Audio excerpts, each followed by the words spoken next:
क्या आपने अपनी लाइफ, आपका घर, आपका ऑफिस विदाउट लाइट इमेजिन किया है?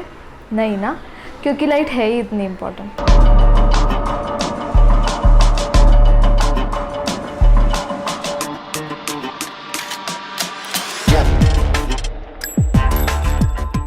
लाइट ह्यूमन लाइफ में बहुत इम्पॉर्टेंट है। जैसे एग्जाम्पल अगर लेते हैं, अगर कोई एक रूम हो तो उसमें सनलाइट आती है, आर्टिफिशियल लाइट आती है, जिस लाइट की वजह से हम लोग सब देख सकते हैं। बट अगर रात का टाइम हो और वही सेम रूम हो और वहाँ पे आर्टिफिशियल लाइट भी नहीं हो, कंसिडर करो कि वहाँ पे आर्टिफिशियल लाइट भी नहीं है, तो आप वहाँ पे कुछ भी नहीं देख सकते। सो यही लाइट का एक सबसे बड़ा इम्पॉर्टेंट पार्ट होता है हमारे लाइफ में, बिकॉज विदाउट लाइट हम कुछ भी देख नहीं सकते। इसका मतलब यही है, जब भी लाइट कोई भी ऑब्जेक्ट के ऊपर पड़ती है तो वो उस ऑब्जेक्ट से रिफ्लेक्ट होके हमारे आँखों पे पड़ती है, और उसी वजह से हम लोग कुछ भी ऑब्जेक्ट देख सकते हैं विद उसके ओरिजिनल कलर के साथ। ये एक सिंपल साइंस है। और ये ऑब्जेक्ट्स पर लाइट कहाँ से आती है? ये लाइट आती है लुमिनस ऑब्जेक्ट्स के थ्रू, जैसे कि सन, आर्टिफिशियल लाइट्स, बर्निंग कैंडल्स, ये सारे के सारे लुमिनस ऑब्जेक्ट्स है। इट मीन्स ये अपनी लाइट खुद प्रोड्यूस करते हैं, और यही ऑब्जेक्ट्स की लाइट जब नॉन लुमिनस ऑब्जेक्ट पर गिरती है वही रिफ्लेक्ट होकर हमारी आंखों पर पड़ती है, और इसी बाउंस की वजह से हम अपने आंखों से उस ऑब्जेक्ट को देख सकते हैं। नॉन लुमिनस ऑब्जेक्ट मतलब वो ऑब्जेक्ट जो अपनी लाइट खुद से प्रोड्यूस नहीं कर सकते, जैसे कि चेयर, बॉल। मैं खुद ये अपने देखा लाइट का क्या रोल है एक ह्यूमन लाइफ में। लाइटिंग को दूसरा वर्ड है इल्यूमिनेशन, जिसका मतलब है कोई भी ऑब्जेक्ट को देखने के लिए जो लाइट का यूज़ होता है उसे इल्यूमिनेशन कहा जाता है।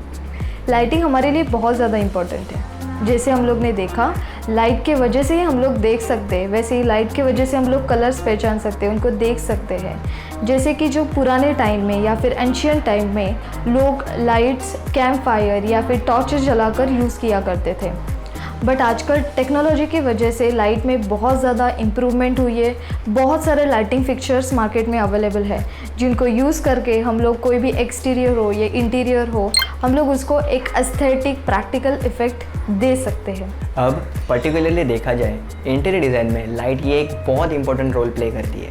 लाइटिंग के वजह से इंटीरियर स्पेस में या फिर ऑब्जेक्ट में या फिर कोई आर्टिफैक्ट पर एक एस्थेटिक इफेक्ट और एक ड्रामा क्रिएट होता है। लाइट्स के जनरली 2 टाइप्स है, फर्स्ट है नेचुरल लाइट और सेकंड है artificial light. Natural light means sunlight, जो हमें फ्री में मिलती है, जिसके वजह से हम लोग अलाइव हैं। इंटीरियर में नेचुरल लाइट का बहुत ज़्यादा इंपॉर्टेंस है। जैसे कि आप देख सकते हो, अगर घर में विंडो ही ना हो, मतलब इमेजिन कर सकते हो, अगर घर में विंडो ही ना हो तो वो फ्रेश एयर, जो फ्री वाइब्स होंगे वो नहीं आ सकते।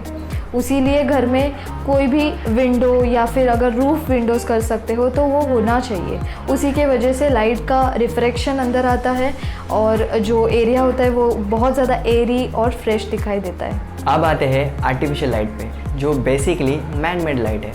आर्टिफिशियल लाइट्स के भी कुछ टाइप्स है, जो कि है ambient light, task light, accent light. इन सब के बारे में डिटेल में हम नेक्स्ट वीडियो में देखेंगे। आर्टिफिशियल लाइट्स के प्रॉपर और इफेक्टिव यूज़ के लिए कुछ फैक्टर्स कंसीडर किए जाते हैं। फर्स्ट लक्स, सेकेंड ल्यूमेंस और थर्ड बीम एंगल। सबसे पहले बात करते हैं लक्स के बारे में। Basically lux means light fixture से लाइट कितनी सरफेस पे गिरती है। लक्स का रीडिंग डिपेंड होता है उसके लाइट के स्प्रेड के ऊपर। अगर लाइट सरफेस से नज़दीक हो तो वहाँ पे जो लक्स होगा वो हाई होगा। जैसे कि आप देख सकते हो, स्टडी टेबल, प्रिपरेशन काउंटर, यहाँ पे जो लाइट होती है वो काउंटर के नज़दीक होती है, इसीलिए वहाँ पे लक्स हाई होता है। वैसे ही लाइट सरफेस से ज़्यादा डिस्टेंस में होगी तो वहाँ पे जो लक्स होगा वो लो काउंट होगा। जैसे कि जो सीलिंग लाइट्स होती है, वहाँ पे सीलिंग लाइट हाई लेवल पे होती है तो वहाँ पे जो लक्स होता है वो कम होता है, बट उसी के साथ वहाँ पे लूमेंस को भी काउंट किया जाता है। ल्यूमेंस इंपॉर्टेंट है एक पर्टिकुलर बल्ब से कितनी लाइट इमिट होती है, comparing total amount of light and size of the room, और इसी के ऊपर नंबर ऑफ लाइट का कैलकुलेशन होता है। बीम एंगल मीन्स लाइट का एंगुलर एक्सप्रेशन, जो कि बेसिकली जो भी लाइट जब फॉल होती है सरफेस पर तो जो उसको जो एंगल होता है उसी को बोलते हैं बीम एंगल, जिसमें 2 टाइप्स के एंगल होते हैं, narrow angle and wide angle.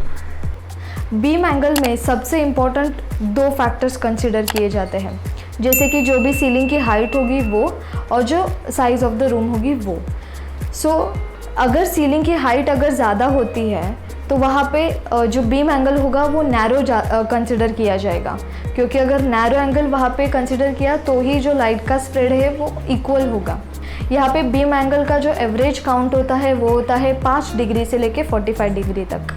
वैसे ही अगर वाइस वर्सा देखा जाए तो सीलिंग की हाइट कम होगी तो वहाँ पे जो लाइट का एंगल होगा वो वाइड होगा, क्योंकि अगर वहाँ पे वाइड एंगल लेते हैं तो ही एक इक्वल थ्रो मिल सकता है। सो उसके लिए जो कैलकुलेशन है वो है 45 से लेके 120 डिग्री तक।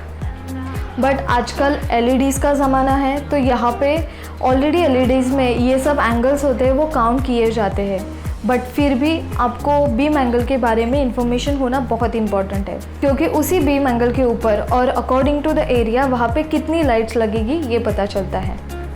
आपको ये वीडियो कैसे लगा नीचे कमेंट सेक्शन में ज़रूर बताना। तो फिर मिलते हैं एक नए वीडियो में एक नए टॉपिक के साथ जो कि आपका टुवर्ड्स इंटीरियर रिस्पेक्ट और नॉलेज बढ़ाए। तब तक stay tune, see you soon.